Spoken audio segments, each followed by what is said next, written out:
Hi friends, Hindu ఇతిహాసాలలో Ramayanam, Mahabharatam ఎంతో ప్రాముఖ్యం చెందినవిగా చెప్పబడ్డాయి.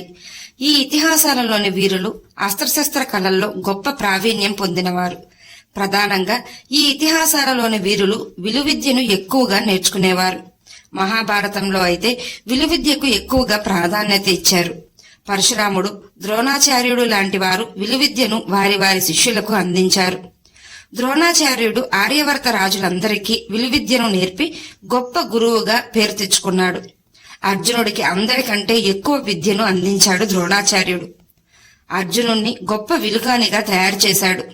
అదేవిధంగా రామాయణంలో కూడా లక్ష్మణుడు గొప్ప విలుకాడు. ఈ రెండు ఇతిహాసాలలో గొప్ప ధనుర్ధారులలో సర్వశ్రేష్ఠ ధనుర్ధారిగా ఎవరు చెప్పబడ్డారు? గొప్ప ధనుర్ధారులు ఎవరు?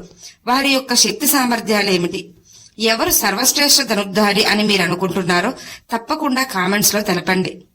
ఇలాంటి సందేహాలన్నింటికీ సమాధానాలు ఈ వీడియోలో తెలుసుకుందాం. వీడియో చూస్తున్న వారిలో ఎవరైనా శ్రీకృష్ణుని భక్తులు ఉన్నట్లయితే తప్పకుండా జై శ్రీకృష్ణ అని కామెంట్ చేయండి. అంతకంటే ముందు ఎవరైనా మన ఛానల్ ని ఫస్ట్ టైం చూస్తుంటే ప్లీజ్ సబ్స్క్రైబ్ చేసుకోండి. అలాగే ఈ వీడియోని తప్పకుండా లైక్ చేయండి. మీ ఒక్క లైక్ మాకెంతో సపోర్ట్ నిస్తుంది.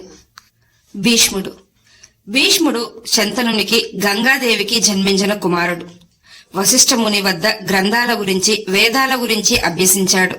ఆ తర్వాత పరశురాముని వద్ద అస్త్రశస్త్ర కళల్లో మంచి ప్రావీణ్యం పొందాడు.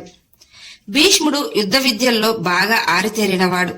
విలువిద్యలో భీష్ముణ్ణి మించిన వారే లేరన్న సందేహం కూడా కలిగేది మిగిలిన రాజ్యాల్లోని రాజులకు. ఎంతటి సైన్యాన్నైనా సునాయాసంగా ఓడించగల మహాయోధుడు భీష్ముడు. విద్య నేర్పిన గురువైన పరశురామునితోనే యుద్ధం చేశాడు. అలాంటి పరిస్థితిని కూడా ఎదుర్కొన్నాడు భీష్ముడు తన అస్త్రాలతో పరశురామున్నే ఓడించబోయాడు. కాని చివరకు ఆ యుద్ధాన్ని దేవతలు అదుపు చేశారు. పరశురాముడు అధునాతన విలువిద్యలో బాగా ప్రావీణ్యం ఉన్నవారు. అలాంటిది అతని శిష్యుడైన భీష్ముని చేతిలో ఓడిపోయే పరిస్థితి వచ్చిందంటే భీష్ముడు ఎంత గొప్ప ధనుర్ధారో మనం తెలుసుకోవచ్చు. భీష్ముడు విలువిద్యలో అసాధారణమైన నైపుణ్యం కలవాడు. గొప్ప పరాక్రమవంతుడు. కర్ణుడు కుంతీదేవికి సూర్యభగవానుని అనుగ్రహం వల్ల జన్మించాడు. అయితే కర్ణుడు సూతపుత్రుడిగా పెరగాల్సి వచ్చింది. జీవితమంతా ఎన్నో అవమానాలను, కష్టాలను భరించాడు. ఎంతో గొప్ప దానగుణం కలవాడు కర్ణుడు. క్షత్రియుడైనప్పటికీ సూతుల ఎంట పెరిగినందున సూతపుత్రునిగా అందరూ భావించారు. కర్ణుడు విద్య నేర్చుకోవడానికి ద్రోణాచార్యుని వద్దకు వెళ్తే ద్రోణాచార్యుడు అందుకు నిరాకరిస్తాడు. అవమాన భారంతో అక్కడి నుండి పరశురాముని వద్దకు వెళ్లి తాను బ్రాహ్మణుడన్న అబద్ధం చెప్పి పరశురాముని దగ్గర విలువిద్య నేర్చుకుంటాడు.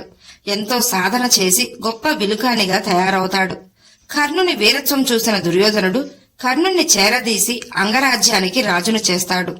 అర్జునుని ఓడించగల వీరుడు కర్ణుడేనని భావించిన దుర్యోధనుడు కర్ణునికి గౌరవ మర్యాదలు కల్పిస్తాడు. కర్ణుడు పరశురాముని వద్ద ఎన్నో దివ్యాస్త్రాలను పొంది గొప్ప ధనుర్ధారిగా పేరు తెచ్చుకున్నాడు.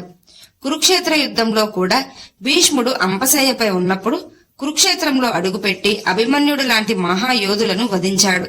కాని కర్ణునికి ఉన్న శాపాల కారణంగా అర్జునుడి చేతిలో వీరమరణం పొందాడు. లక్ష్మణుడు రామాయణంలో అన్నదమ్ములైన రామలక్ష్మణులు ఈనాటికి ఆదర్శప్రాయులు. అన్నదమ్ములంటే వారిలా ఉండాలి అని మనం ఈనాటికి చెప్పుకుంటున్నాం. లక్ష్మణుడు అన్నకు సేవ చేస్తూనే తన జీవితాన్ని గడిపాడు. లక్ష్మణునికి అన్న అంటే గౌరవం, ప్రేమ, భక్తి. అందుకే వనవాసానికి కూడా అన్న వెంటే నడిచి అన్నా వదినలకు సేవ చేసుకున్నాడు. రామాయణ కాలంలో లక్ష్మణుడు గొప్ప విలుకాడు. అందుకే రామరావణ యుద్ధంలో కూడా అత్యంత బలవంతుడైన ఇంద్రజిత్ను ఓడించి వధించాడు. లక్ష్మణుడు అత్యంత గొప్ప యోధుడు. అలాగే లక్ష్మణుడు గొప్ప ధనుర్ధారి. రామరావణ యుద్ధంలో రావణ సైన్యాన్ని చెల్లాచెదురు చేసి పడగొట్టిన మహాయోధుడు లక్ష్మణుడు. అర్జునుడు పాండవులలో మధ్యముడు. అర్జునుడు గొప్ప తెలివితేటలు, ఓర్పు, నేర్పు కలవాడు. ద్రోణాచార్యుని వద్ద కౌరవులు, పాండవులందరూ విలువిద్యలో శిక్షణ తీసుకోగా అందరిలోకెల్లా ద్రోణాచార్యునికి అర్జునుడే ప్రియశిష్యుడయ్యాడు. విలువిద్యలో ఎంతో సాధన చేసి గొప్ప ధనుర్ధారిగా తయారయ్యాడు. ద్రోణాచార్యుడు అందించిన అస్త్రాలే కాకుండా ఎన్నో దివ్యాస్త్రాలను కూడా పొందిన మహావీరుడు అర్జునుడు. అర్జునుని వీరత్వం ముందు మహాభారతంలో ఎవ్వరూ నిలబడలేకపోయారు. విరాట పర్వంలో విరాట రాజ్యంపై కౌరవ సైన్యం వచ్చినప్పుడు అర్జునుడొక్కడే అంతటి సైన్యాన్ని మహాయోధులను ఓడించాడు. అర్జునుడి చేతుల్లో భీష్ముడంతటి యోధుడే స్పృహ తప్పి పడిపోయాడు. కర్ణుడు పారిపోయాడు. ద్రోణాచార్యుడు ఓడిపోయాడు. అంతటి మహాయోధుడు అర్జునుడు. కురుక్షేత్ర యుద్ధంలో కూడా పాండవులు గెలవడానికి ముఖ్య కారకులు శ్రీకృష్ణ భగవానుడు, అర్జునుడు. ఏకలవ్యుడు. హిరణ్యధనుని కుమారుడే ఏకలవ్యుడు. వీరు నిషాద తెగకు చెందినవారు. గురుభక్తిని చాటడంలో ఏకలవ్యుని మించిన వారే లేరు. ఏకలవ్యునికి చిన్నతనం నుండే విలువిద్యపై మక్కువ ఎక్కువగా ఉండేది. ద్రోణాచార్యుని వద్ద విలువిద్య నేర్చుకోవాలన్న ఆశతో ద్రోణాచార్యుని వద్దకు వెళ్లి విలువిద్య నేర్పమని కోరతాడు. అందుకు ద్రోణాచార్యుడు నిరాకరిస్తాడు. కాని ఏకలవ్యుడు మాత్రం తన మనసులో ద్రోణాచార్యుడినే గురువుగా భావిస్తాడు. అందుకే ద్రోణాచార్యుడు నడిచిన మట్టిని తీసుకుని ద్రోణాచార్యుని ప్రతిమను చేసుకుని తనకు తానుగా విలువిద్యను అభ్యసించడం మొదలు పెడతాడు. ఏకలవ్యుడు అర్జునుడితో సమాన విలుకానిగా తయారవుతాడు. శబ్దంను విని చూడకుండానే కేవలం శబ్దం ద్వారా బాణాలు వేయగల సమర్థుడు ఏకలవ్యుడు. కాని ద్రోణాచార్యుడు ఏకలవ్యుని వల్ల భవిష్యత్తులో ప్రమాదమని భావించి, అంటే అధర్మపరుల పక్షాన నిలబడతాడేమోనని భావించి గురుదక్షిణగా ఏకలవ్యుని బొటనవేలిని అడుగుతాడు. క్షణం ఆలోచించకుండా బొటనవేలిని కోసిస్తాడు ఏకలవ్యుడు. అంతటి గొప్ప గురుభక్తి కలవాడు ఏకలవ్యుడు. మేఘనాథుడు. మేఘనాథుడు రావణాసురుని కుమారుడు. మేఘనాథుడు అత్యంత శక్తివంతుడు, గొప్ప ధనుర్ధారి కూడా. మన హిందూ ఇతిహాసాలలో బ్రహ్మాస్త్రం, వైష్ణవాస్త్రం, పాశుపతాస్త్రం లాంటి 3 అస్త్రాలు కలిగి ఉన్న ఏకైక మహాయోధుడు మేఘనాథుడు.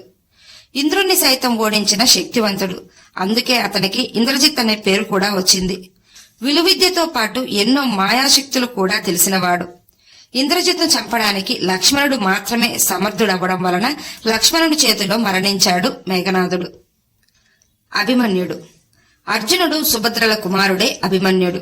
అభిమన్యుడు చిన్నతనం నుండే ద్వారకలో తన మేనమామలైన బలరామకృష్ణుల వద్ద శిక్షణ పొందడం వలన అత్యంత గొప్ప విలుకానిగా తయారయ్యాడు.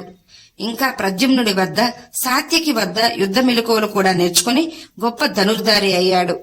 కురుక్షేత్ర యుద్ధంలో కూడా అభిమన్యుడు దాదాపుగా కౌరవ యోధులందరినీ ఓడించాడు. చివరకు కౌరవ యోధులు కుట్ర పన్ని మోసపూరితంగా చంపేశారు.